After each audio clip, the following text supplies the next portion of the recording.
بسم الله الرحمن الرحيم. Assalamualaikum warahmatullahi wabarakatuh. Selamat pagi anak-anak.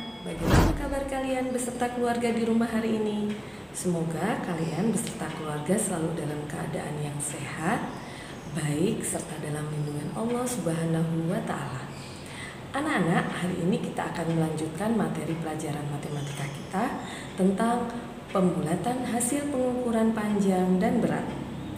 Anak-anak, silahkan kalian persiapkan alat tulis kalian, duduk yang manis, dan simak dengan baik penjelasan dari Bu Guru berikut ini.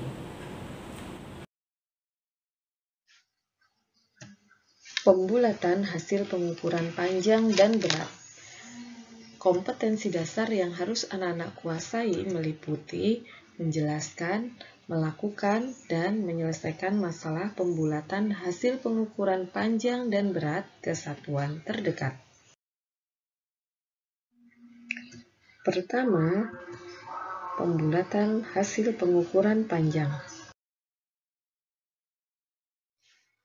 Ada beberapa jenis alat ukur panjang, antara lain penggaris. Penggaris biasanya digunakan oleh pelajar untuk membantu pengukuran dalam proses belajar mengajar. Selanjutnya ada meteran pita. Meteran pita biasanya digunakan oleh penjahit untuk mengukur panjang dan lebar kain. Selanjutnya ada meteran roll kecil.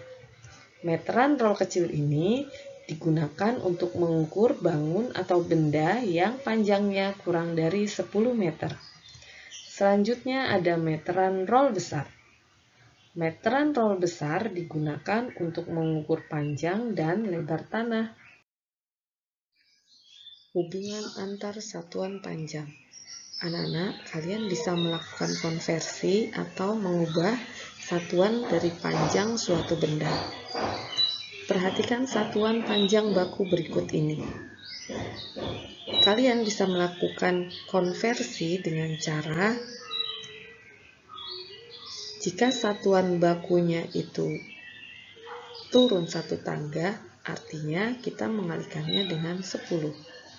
Dan jika satuan bakunya itu naik satu tangga, artinya kita harus membaginya dengan 10. Anak-anak, setelah kalian belajar tentang berbagai jenis alat ukur panjang, sekarang kita akan mencari tahu bagaimana ya cara mengukur panjang suatu benda. Langkah-langkah mengukur panjang suatu benda adalah yang pertama, sejajarkan benda yang akan diukur panjangnya dengan penggaris. Bu Guru beri contoh di sini, kita akan mengukur panjang sebuah pensil. Pensil kita letakkan sejajar dengan penggarisnya. Kemudian langkah yang kedua adalah pastikan salah satu ujung benda sejajar dengan bilangan 0 pada penggaris. Salah satu ujung dari pensil ini kita letakkan tepat di angka 0. Seperti ini, lurus dengan angka 0. Kemudian langkah yang ketiga, perhatikan ujung lainnya pada benda. Bilangan yang sejajar dengan ujung benda merupakan panjang benda tersebut. Anak-anak perhatikan pensil yang kita ukur tadi. Ujung yang lain menunjukkan bilangan 7. Ini artinya bahwa panjang pensil yang kita ukur adalah 7 cm. Anak-anak, tidak semua benda yang kita ukur panjangnya itu akan menunjuk pada suatu bilangan tertentu. Jika hal ini terjadi, maka kalian harus melakukan pembulatan ke satuan yang terdekat. Perhatikan contoh berikut ini. Bu Guru beri contoh mengukur panjang sebuah gunting. Langkah yang pertama tadi kita letakkan salah satu ujung gunting di bilangan 0.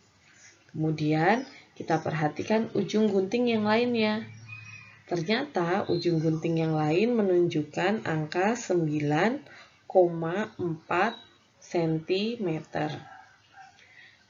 Karena tidak menunjukkan tepat pada angka tertentu, maka kita harus melakukan pembulatan.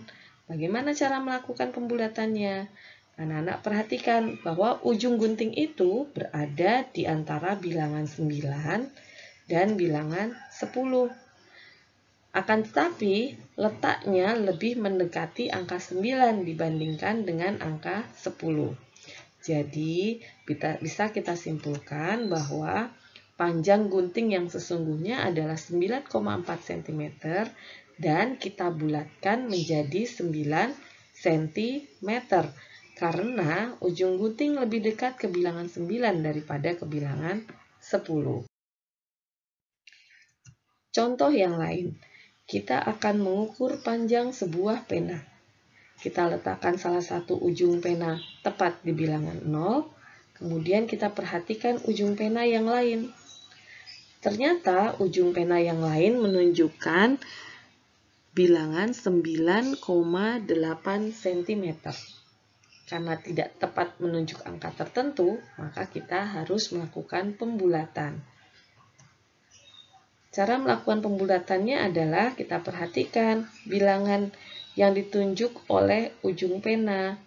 Bilangan tersebut berada di antara bilangan 9 dan bilangan 10. Namun letaknya lebih mendekati ke angka 10 daripada ke angka 9. Jadi bisa kita simpulkan bahwa panjang pulpen yang sesungguhnya adalah 9,8 cm dan kita bulatkan menjadi 10 cm.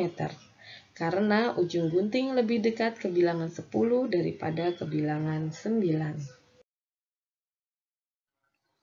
Kedua, pembulatan hasil pengukuran berat. Berbagai jenis alat ukur berat. Contohnya adalah timbangan badan. Timbangan badan biasa digunakan untuk mengukur berat badan. Selanjutnya ada timbangan duduk. Anak-anak, kalian bisa mendapati timbangan duduk ini di rumah kalian. Biasanya digunakan untuk mengukur berat gula, beras, terigu, dan lain-lain. Selanjutnya adalah timbangan pasar. Anak-anak, kalian dapat mendapati timbangan pasar ini di pasar tradisional atau di warung atau toko kelontong. Timbangan ini biasanya digunakan untuk mengukur berat benda yang memiliki berat sampai dengan 10 kg. Selanjutnya adalah neraca. Neraca biasanya digunakan oleh pedagang perhiasan untuk mengukur berat perhiasan. Hubungan antar satuan berat. Sama seperti hubungan antar satuan panjang, pada satuan berat juga anak-anak bisa melakukan konversi atau mengubah satuan berat dari suatu benda ke satuan berat yang lain. Perhatikan satuan berat baku berikut ini. Kalian dapat mengubah satuan berat ini dengan cara jika satuan beratnya turun satu tangga, maka artinya kita mengalihkannya dengan 10. Dan jika satuan beratnya naik satu tangga, artinya kita membaginya dengan bilangan 10. Anak-anak, saat tadi kalian belajar tentang berbagai jenis alat ukur berat, salah satunya adalah timbangan duduk seperti pada gambar ini. Perhatikan angka-angka yang berwarna merah. Angka-angka tersebut memiliki satuan baku kilogram. Sedangkan angka-angka yang berwarna hitam, satuan bakunya adalah gram. Bagaimana ya cara mengukur berat suatu benda? Langkah-langkah mengukur berat suatu benda adalah yang pertama, pastikan jarum timbangan ada di angka 0, seperti pada gambar. Kemudian langkah yang kedua adalah letakkan benda yang ingin kita timbang beratnya di atas timbangan. Seperti ini. Kemudian yang ketiga, perhatikan letak jarum timbangannya.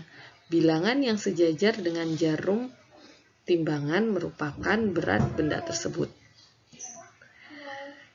Dari contoh di gambar, maka kita dapatkan bahwa berat anggur adalah 1 kg. Anak-anak, terkadang saat kita mengukur berat suatu benda tidak menunjukkan pada bilangan tertentu. Jika hal ini terjadi, maka kita harus melakukan pembulatan kesatuan yang terdekat. Contohnya seperti ini. Saat kita mengukur berat 3 buah apel, kita dapatkan bahwa beratnya adalah 1,3 kg atau 1 kilo lebih 300 gram. Karena tidak menunjukkan angka yang tepat, maka kita harus melakukan pembulatan. Caranya adalah kita cermati ujung dari jarum timbangannya. Ujung jarum timbangan terletak antara bilangan 1 dan 2, namun letaknya lebih dekat ke angka 1 daripada ke angka 2. Jadi dapat kita simpulkan bahwa berat apel yang sesungguhnya adalah 1,3 kg dan kita bulatkan menjadi 1 kg karena ujung jarum timbangan lebih dekat ke bilangan 1 daripada ke bilangan 2. Contoh yang lain, kita mengukur berat sebuah semangka.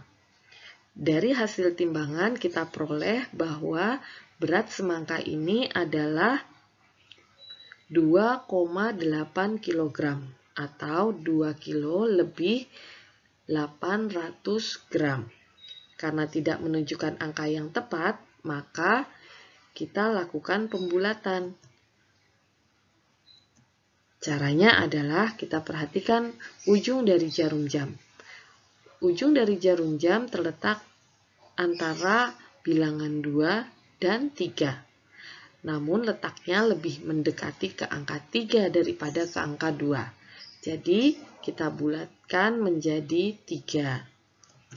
Maka dapat kita simpulkan bahwa berat semangka sesungguhnya adalah 2,8 kg dan kita bulatkan menjadi 3 kg karena ujung jarum timbangan lebih dekat ke bilangan 3 daripada ke bilangan 2. Baik anak-anakku, setelah tadi kalian memperhatikan contoh-contoh di atas, maka dapat kita simpulkan bahwa dalam melakukan pembulatan panjang dan berat, perhatikanlah bilangan yang ditunjuk dari ujung benda dan ujung jarum timbangan.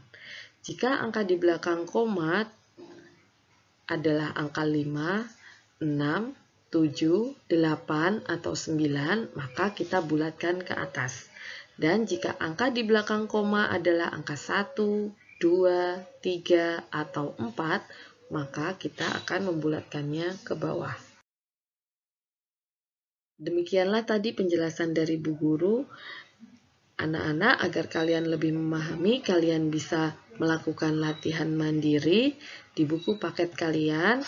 Latihan 1 ada di halaman 61 dan latihan 2 ada di halaman 64. Terima kasih kalian sudah menyimak dan mengikuti pembelajaran hari ini dengan baik. Demikian tadi anak-anak pembelajaran matematika kita pada pagi hari ini. Semoga apa yang telah Bu Guru sampaikan tadi dapat anak-anak pahami dengan baik. Jika kalian mengalami kesulitan dan kalian menemukan sesuatu yang kalian belum pahami, kalian harus segera bertanya pada Bapak Ibu Guru. Atau kalian juga bisa minta bantuan dengan pendamping belajar kalian di rumah. Baik anak-anak, selalu sehat, jaga kesehatan, tetap semangat, jangan lupa rajin beribadah, dan rajin belajar. Bu Guru akhiri pembelajaran pada pagi hari ini dengan membaca Alhamdulillahirobbilalamin. Assalamualaikum warahmatullahi wabarakatuh.